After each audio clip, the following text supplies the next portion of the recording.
Thank you. Jazakallah. I'm going to mute myself. Okay.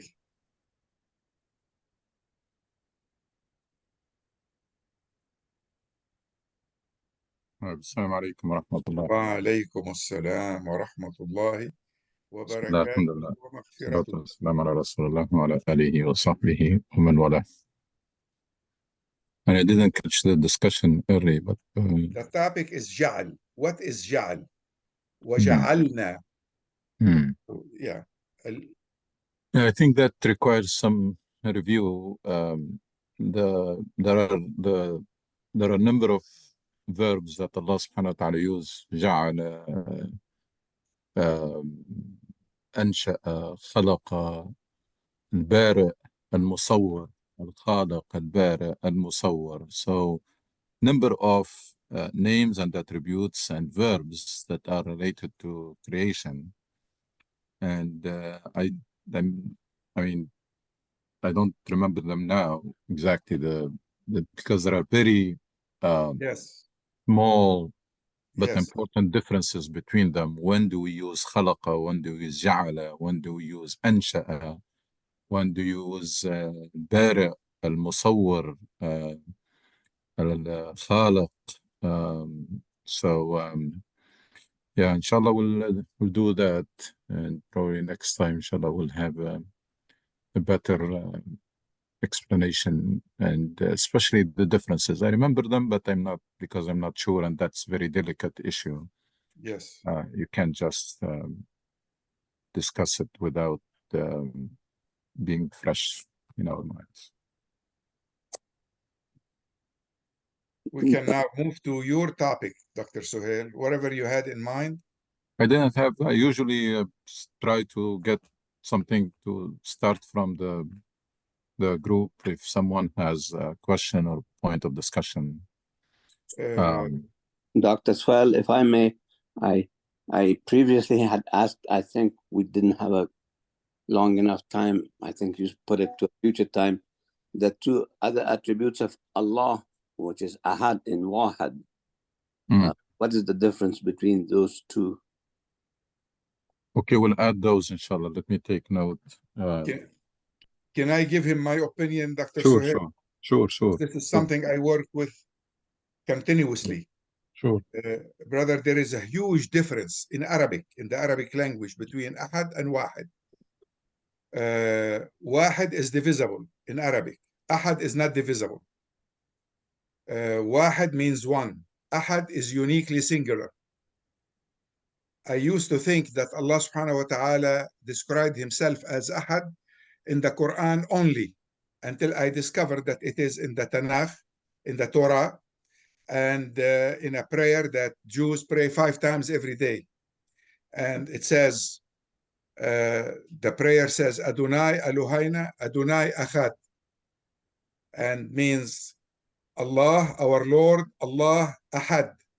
So the word Ahad is a description that Allah used for himself, not just with Muslims, but from the beginning of the revelation. With no doubt, if it's in the Torah, that means Moses knew about it, and Jews repeat it every time they pray. And my personal translation to Ahad, which is one of a kind, is uniquely singular. Why is it unique? Because his singularity is unique. ليس كمثله شيء. So this is one particular description unique to Allah subhanahu wa ta'ala. We cannot say somebody came to visit alone and use Ahad. Only Allah subhanahu wa ta'ala is described as Ahad. No one else, period. Thank you. So are the two interchangeable? No. Wahid is divisible. 3/3 will make one. Ahad is not divisible. It's always mean one entity. And that entity is unique because its singularity is unique. Nothing like it. They're not exchangeable. One, there are many things that can be called one. A man can be alone, one. But Allah can be Ahad. Only Allah can be described as Ahad. so they're not exchangeable at all. Well, I have to also say this, but in some of the names that in my language and country, we Abdul Wahid, Abdul Ahad. I mean, Yes. they're male names. Yes. Both refer Abdul to Wahid Allah. is more common. Abdul Yeah. Wahid is more common for some reason, but of course both are correct. But at least in some regions, So Abdul Ahad refer to Christians mostly. yeah, some in some Christians use it regions, mostly. Abdul Wahid is much more common. Yeah. Okay. Anyway, we'll wait till next week for additional explanation from Dr. Suhail, inshallah. Inshallah.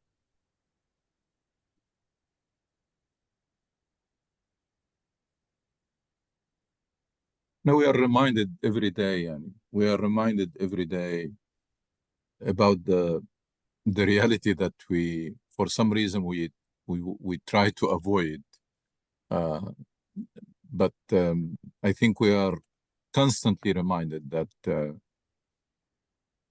something serious must be done to rectify our situations, and that almost everything that is being done is leading nowhere. I mean, almost on daily basis, we are reminded that how marginal we are in this world, to the point that sometimes we are almost irrelevant.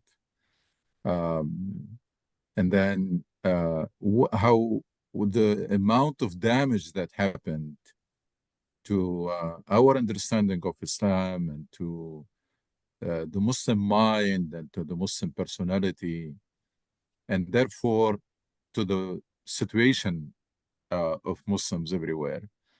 And that amount of damage will tell you that no patchwork will cut it, will do it. No, all this activism that you see here in this country, or you see it, all what's going on in the Muslim world, it is more of the same. It is doing the same thing, expecting different results. But we are nowhere close, not only to where we should be or where we can be. No, we are nowhere close to the starting point. I mean, to find our way back, because we lost our way, and we are yet. It's remember I used the like driving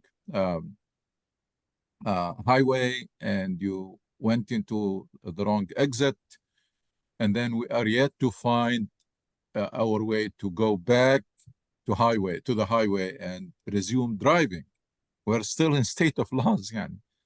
And it's a brutal fact, but there is no, it doesn't help to ignore it. I mean, it doesn't help to have a more convenient assessment. Yes, it makes it's more comfortable, but it's not going to help. I mean, and we have seen it time and again. Whenever our assessment is superficial or partial, we put a lot of efforts and a lot of sacrifice, and nothing gets achieved. I mean, we did this more than once. I mean, we did it with the liberation movement against occupation, when we thought that the occupation is the problem, and then mobilize population, a lot of sacrifices, so many people, like in Algeria, 1 million or 1.5 million or 2 million died. So much sacrifice. You push the occupation out. Yes, occupation, of course, must be pushed out, but then nothing has changed. And then you find yourself ruled by dictatorial, corrupt regimes and none of your aspirations was achieved. And then full mobilization for I don't know how many decades now. No, the problem is that people have abandoned Islam. Okay, so what is the solution? Bringing people back to Islam. Okay, let's work. And then since the early 20th centuries, the whole 20th centuries, well, just bring people back to the mosque and hijab and halaqa, etc. And inshallah, things will, it didn't work. I mean, we managed to do that. We managed to do that. Yes, it was true that people were not practicing Islam, but we brought them back to a very defective version of Islam that did not transform them. So decades, because of that wrong assessment or partial or superficial assessment, a lot of efforts, a lot of sacrifices. So many people went into jail so much work was done. And then recently, it starts with those books and booklets, and then cassette tapes, and then videotapes, and then CDs and DVDs, and then satellite channels, and then websites, and then social media, YouTube channels, etc. All it's Islamic literature, Islamic halaqa, people memorizing Quran. Situation did not change. So the goal was achieved. The goal that we put for ourselves was achieved, but the change did not happen. So they keep saying it's like the surgery was successful, but the patient died, or the patient did not its health did not improve. And then more recently, it was the Arab Spring. So much sacrifice and mobilization and demonstrations and revolutions and toppling. Why? Problem is dictatorship. If we topple these dictators, then we're going to find our way back and we're going to start moving forward. Now, those dictators gone in Tunisia, in Libya, in Egypt, in Yemen, at least in these. And then no change. So I don't know when we're going to realize that. Please, before committing any efforts and before mobilizing the masses, which nowadays it's going to be very hard to mobilize them because of those repeated disappointments. Masses nowadays, the biggest problem in the Muslim world nowadays is that the masses are indifferent. They become careless. We don't care. We're not going to go out to the street. We're not going to demonstrate. We're going to just try to adapt to our situation, regardless of how worse it is, because we did it a number of times and then nothing happens. So repeated disappointments made our people indifferent, and then desensitize it, if you will. That's why so many things happen and you don't see any reaction in the Muslim world, and so many people are calling and nobody is answering because people realize that or repeated disappointment made people very reluctant to commit to in any direction. And of course, because a lot of leadership have lost trust. So there is no trust. There is no trust. People don't trust leadership, and also don't think they are competent, or don't think they know what they're doing, or they have a vision. And who pays the price? It's always the masses. It's always the masses who pays the prices. So we are sick and tired of miscalculations, sick and tired of wrong assessments. And then we find ourselves back to square one, which is a very painful feeling when you start having some high aspirations and hope and expectations, and you commit a lot of efforts and sacrifice just to find yourself back to square one. It's not easy. So I don't know when people will realize that the problem is very deep, and scratching the surface will not do anything to us. The problem is that there is severe damage happened to our understanding of Islam when it became frozen, when it was mutilated, like taking away some essential elements and blowing other elements out of proportion. So we ended up with a mutilated, mushawwah version of Islam, that it's embraced by more and more people, and nothing is happening because the current understanding of Islam does not inspire, does not empower, does not transform the individual. It adds a layer of rituals and personal fiqh on the damaged personality and mind. Muslim mind is not creative. The Muslim mind is not objective. The Muslim mind is not critical thinking. There is none of this. Very emotional. And then you come and tell this person, you just need to pray, start fasting. And if you are a woman, you need to put the hijab. And then so if you were doing anything like drinking, you need to stop drinking. But it's the same person, same life, same character, same. We just added that layer without cleansing the wound or the damage, which is again very, very deep, to reformat the Muslim mind to make it a mind that is has that critical thinking, objective thinking, independent thinking. It's not like you belong to a party or you belong to a sect, you become blind follower. You always have that your independent thinking and your objective thinking, even if something that is against your desires, as Quran tells us, you have to have that objective thinking. This is right, this is wrong, this is bad, even if it is done by the closest person to you. You're gonna have to become objective and not biased, because this bias will lead nowhere. So reformatting the Muslim mind, reformatting the Muslim personality to regain that self-confidence and high aspirations, and don't settle for mediocrity and for the minimum, just trying to get by, and then having or transforming people, individuals into mission-driven individuals. That's what will galvanize people, but this time with a clear direction that is far away, but at least it is clear that we are not going to settle until we close the gap between where we are and where Quran tells us we need to be. Quran tells us we need to be a leading community, a model community, impactful community that is making difference. And then we should never settle for anything before that. It's not like before, because just we have a mosque or we have a bigger mosque and the mosque is full and we have 2 Jumu'ah or 3 Jumu'ah, that we should just have to be happy.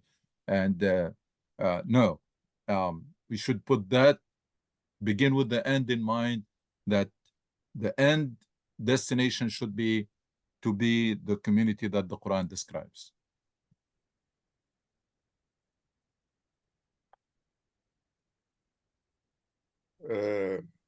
Fortunately, I have an article on this topic that I finished last night, and I like for everybody to read. And what I'm going to do, if possible, will ask Akh Ayman, will post it there on the same post that I don't know if that's the right place to put it, but it's on the same topic. And it's talking about this transformation from where we are to where we need to be. And I define where we need to be is from being stagnant into being enlightened. An enlightened mind is a mind that is critical thinking, a mind that is not afraid to read the Quran and try to understand, doesn't need to go and ask this sheikh and that sheikh and do research. We're capable of understanding the Quran each on his own, especially in today's world.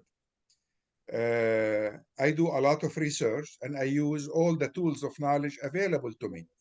And there is no excuse for anybody not to do the same.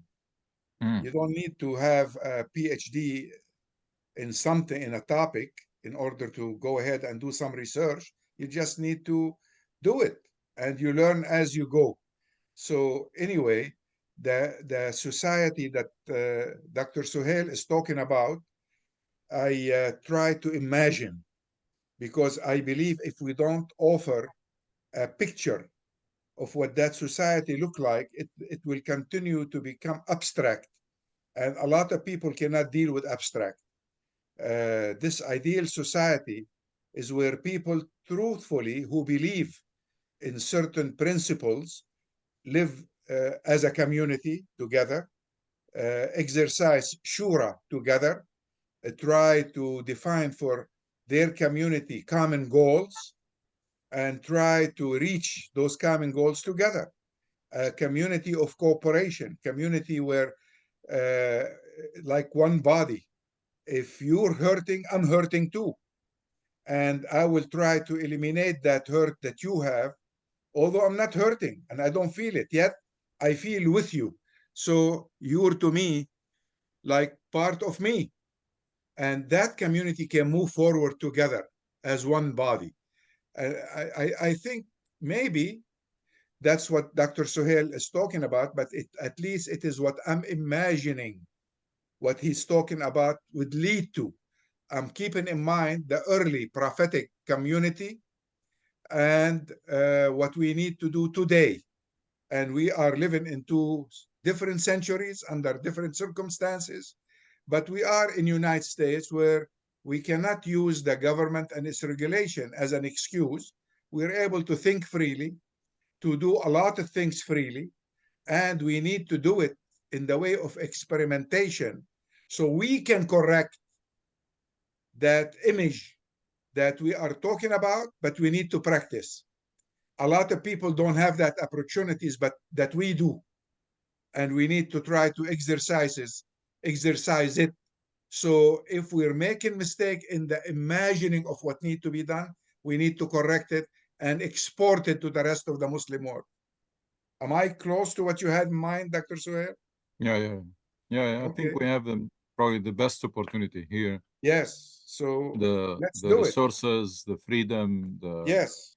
and also the highly educated, our community is above average when it comes to education level, when it comes to income.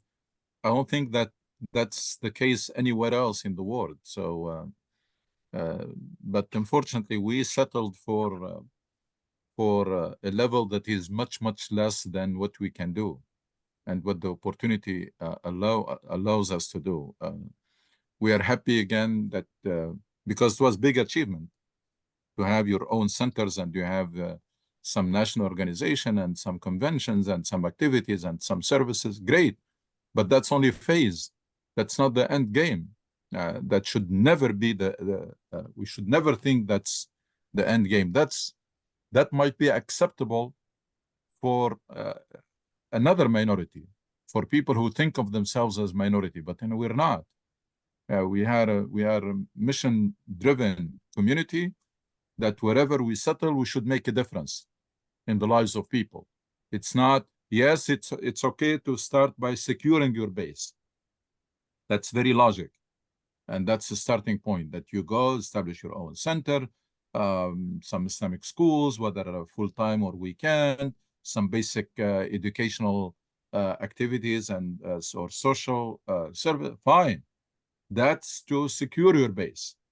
But we learn from the prophetic model that securing the base should be a phase and a short phase.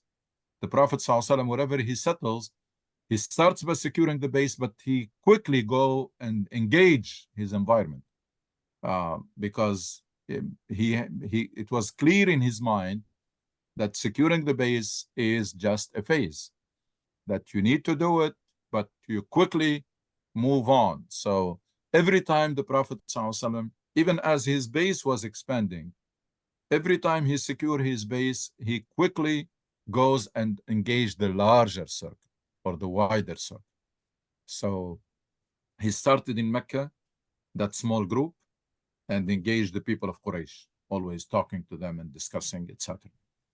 And then in Medina, he did a lot of work in the beginning to secure his base. And then he immediately started engaging the people in Medina, the Jews, the tribes in Medina, and others. And even when the Arabian Peninsula became his base, he quickly started engaging the leaders of the world. So you can see that that's what we missed big time here. That yes, it's okay to think as a minority in the beginning, worried about preserving your identity. That's great. especially that many people were planning to go home.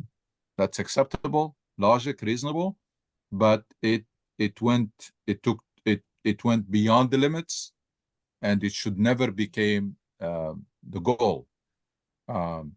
Unfortunately, we didn't have leadership in place to tell people that, like Rasul Sallallahu Alaihi Wasallam did in the Treaty of Hudaybiyah, that we are moving to another level. We didn't have leadership in place that when the masjid is inaugurated, to tell them, please keep the momentum on, keep the unity, keep the mobilization, because now we're raising the bar. We're going to another level. We're going to start to see what can we do to this neighborhood and to the city in which we settled, what difference we can make in the lives of people. Dr. Suhail, I like to add something here to what you told us, and draw from my experience as a strategist and a business consultant for all my life. Usually when I have an investor that wants to create a new business, the first thing we try to do is to try to imagine what that business would look like in a particular market. And toward that end, we do market research, we do consumer research, and we draw a business plan. Now, if you take what I just told you and try to implement it to what we want to do, it will fit perfectly. What's missing today is not the principles of what that business is. What's missing is a business plan where with the drawing of what the business would look like at the end. Actually, if you want to become practicable, we're not trying to duplicate the prophetic example. We're trying to learn from it only because our time is different. The people around here are different. The culture is different, but the only constant is the Quran and its principles. And keep in mind, I know what I'm saying because when the Medina model was built, not all the Quran was revealed. Only the Makki Quran was revealed, which basically part of how to build character. So what we need in order to start with the model like this, to make the business plan a reality for building an Islamic community, is to try to work on the character of each one of us. And you said it when you told us that our first task as mission-oriented Muslim is to be better today than we were the day before, to be the best we can be. That's building character. This is not moving around and trying to change the world. It's changing myself. Once I'm a better person, starting from the inside, from the qalb, all the way to behavior, to the outside, then people around me will be attracted to that example. Why are you doing this? Well, I'm doing it because I believe in these principles in 1, 2, 3, and this is based on my book, that is the Quran, and so on. So what we need is to build this general idea, the business plan. Where are we? Define the objective. Where do we want to go with the end results? What is it we want to accomplish? How can we measure the progress we achieve every year? So those objectives need to be measurable in order to know that we move forward or didn't we move forward. You said many times that this movement did this or that movement did that, but we are back to square one. Well, those objectives were not measurable.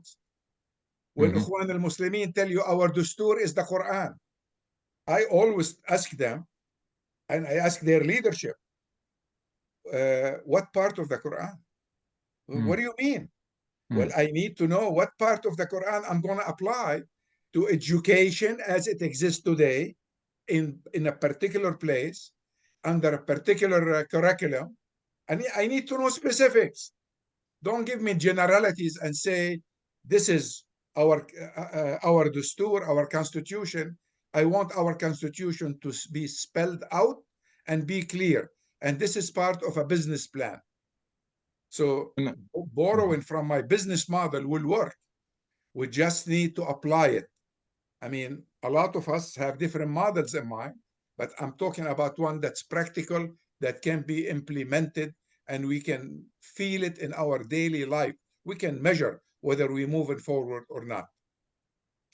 And when I mention the prophetic model, I always say that, of course, we can't copy it, and we shouldn't try to copy it because things have changed completely. Yes. But I use the word simulated.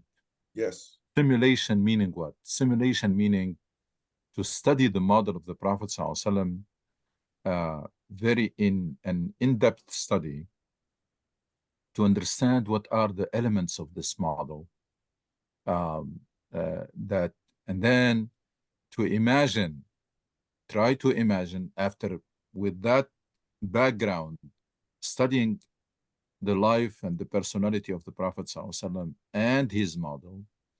By the way, Sunnati, the better translation for it is my method, not as people think it's just the appearances, etc. The better translation of Quran, Kitabullah wa Sunnati, is my methodology, Yes. or my model. Yes. It's better than just following everything I do exactly. Now, we follow Rasul ﷺ exactly in matter of ibadat and matter of akhlaq, but when it comes to how we can execute Allah's plan, you cannot execute the same plan in a different ground, on a different Yes. ground. I mean, when people build a house or an apartment building, they study the soil. You cannot take a plan from one different and implement the same plan or execute the same plan in different contexts. So simulation is meaning what? Meaning now I understand what Rasul ﷺ had in mind. What is his vision? What's his strategy?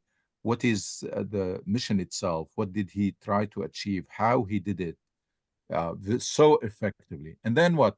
Take that in the background and then imagine that Rasul ﷺ is here and now. He's amongst us.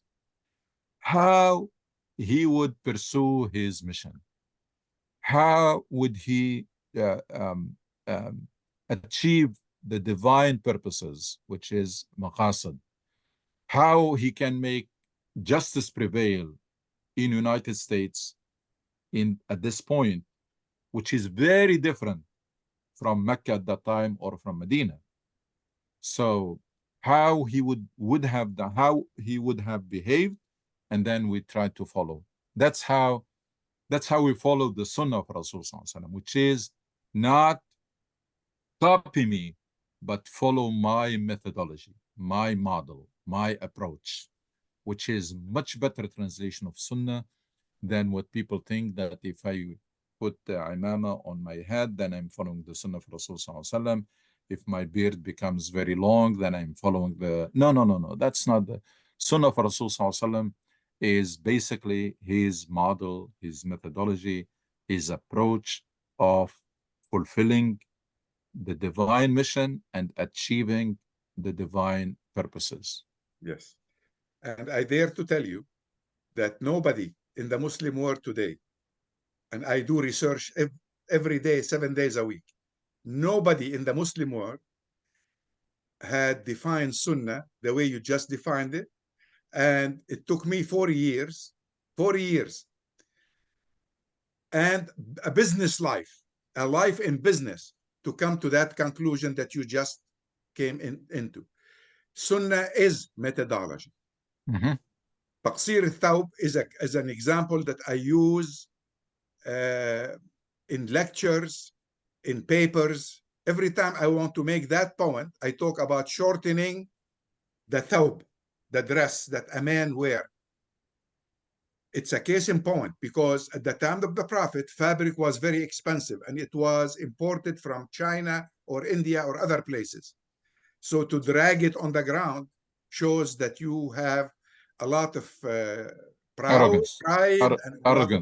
arrogance, and you're giving a message to your peers of Quraysh that you're wealthier than they are, and you don't care if your tobe got dirty because you have other tobes, when some people had one tobe for all their life. So to follow the methodology of forbidding the long tobe and making it shorter today doesn't mean your slacks, your pants have to be shorter. Like we see at the mosque, some people coming with shorter pants, thinking they're following the sunnah. That's not it at all. Be less arrogant. Be humble. Try to, if you have extra money, don't spend it on dressing with very expensive clothes. Share it with the poor. That's the methodology. And I think we need research on this. We need papers written on this, and we need to propagate it on social media so people. It is not. Nobody's talking about this. I think the It more comes to you based on experience, maybe, and thoughts. But we need to know that nobody else is talking about it. So the more it's time. the simpler and more obvious even example is the way the Prophet was dressing. I mean, where did people get this idea that that's a sunnah, that to dress that way? The Prophet ﷺ was dressing like everybody else in Mecca. That's how people were dressing at that time, Mecca and Medina, because of the environment, because of whatever. So that's a culture item, has nothing to do. Yes. I mean, if that's going to make you feel closer to the Prophet, or that's substitute for really following the Prophet ﷺ. You want to follow the Prophet ﷺ? Fine. Follow him in his ibadat, in his worship, in his character, in his dedication to the mission. Study his model and try to implement it as a community. That's following the Prophet. But to go for the easiest thing that if I'm wearing that, I mean, I'm in United States, that's not what people wear. That's not the common, typical. That's not the norm. And urf is important. The norm, the social norm is important. And then you go and dress it and say that's what you're saying is basically you are making Islam a foreign religion. And that way it will never propagate. Now, there is a difference between verses like hijab for sisters and things that man will do without being asked to do. That is, we need to distinguish between, again, I always say, you want to focus on, you want to be like Prophet Muhammad ﷺ? Number one, the highest level of intensity and quality of worship. Number two, the highest level of character, truthfulness, honesty, etc. No cheating, no lying, no, the highest work ethic, honor your promises, etc. That's humble. That's the Prophet. Number three, be mission driven. The Prophet ﷺ was mission driven from the day he received the revelation until he passed away. Number four, the dedication with which he pursued his mission. Number five, be a role model, because that's what Rasul ﷺ was. لَقَدْ كَانَ لَكُمْ فِي رَسُولِ اللَّهِ أُسْوَةٌ حَسَنَةٌ. Be the best ambassador of Islam. Next is to be mercy to people around you. Like the Prophet ﷺ was sent as mercy to humanity. Next is to be in the business of learning and teaching, because that's what Rasul ﷺ was doing. Every moment in his life, he was a teacher. يتلو عليهم آيات يزكيهم يتلو عليهم آياته ويزكيهم ويعلمهم كتابه والحكمة. He was teaching all the time, teaching the book and teaching wisdom, which is a very general word that applies to anything that can help people in this life on the hereafter. Wisdom. يتلو عليهم آياته ويزكيهم ويعلمهم كتابه والحكمة. Be in the business of mentoring and uplifting people, because that's yuzakkihim. Yes. So that's the Prophet. That's the Prophet that we should, but to focus on some aspects, to rely on some hadith that present the Prophet in the wrong way, inappropriate way. Yes. To rely on some books that present the Prophet ﷺ as someone who was spend all his life fighting, which is absolutely wrong, which is not true. That's the biggest damage we have done to our own selves. Our Prophet is the greatest person who has walked on earth, has ever walked on earth. But we need to find, it's like we need to find the true Islam, we need to find the true Prophet. We need to rediscover our own Prophet, because the way it is presented in some books and in some questionable hadith, etc., is very confusing And insulting sometimes. Yeah. Yes. And above all, if we want to truly imitate the Prophet, we have to be rahmah, the way he was rahmah. Anything we do that doesn't have mercy in it, we shouldn't do it. And anytime we see somebody that needs help, if we don't extend a hand, we are not being rahmah to that particular situation. Rahmah is very important. This is why Allah subhanahu wa ta'ala described him as rahmah lil alameen. Makarim al-akhlaq is one, and rahmah is the second one. He was so compassionate, sallallahu alaihi wasallam, that he said that he started the prayer with the intention to read long verses, and when he hear a child crying, he shortened the prayer, because he realized that his mother is under stress between praying and between her child who's crying. He shortens the prayers. That's the Prophet. Yeah. He said, I enter the prayer and with the intention of reading long surah and making the prayer longer, but when I hear a child crying, I will shorten it so that I don't keep that mother in that stressful situation. Can we invite other people to participate and give us their feedback? Like I see Abu Abdullah coming in to say something. I know, just to say the end of the class today. But exactly what happened with me Wednesday. You have many questions on Friday, but how come you don't have any on Sunday? Okay, Dr. Suhail, I was last week in town about 50 miles from here. And I met one guy in the military. I asked him, what you do for a living? He told me, I am looking for a job. I told him, but I know a lot of people looking for a job. He told me, every time I apply, they don't hire me. I told him, when you go to do the interview, do you take the kufi out of your hair? He's American convert. And you shave your beard, you make it more nice. He told me, you want me to compromise my religion? Compromise my religion if he takes that's the his understanding. That's the limit of what he knows. I feel sorry for him, because that's what he was told. He's a victim. Tragedy. He's a victim. That's what he was told. Yes, he was given that package, and don't be surprised if you find him sometimes wearing the Saudi thing. And he will tell you that I will not take it off because I don't want to compromise my religion. So that's what he was told. Jazakallah khair, Dr. Suhail. Inshallah, we see you next Sunday, inshallah. Assalamu alaikum wa rahmatullahi wa barakatuh. Wa rahmatullahi wa barakatuh.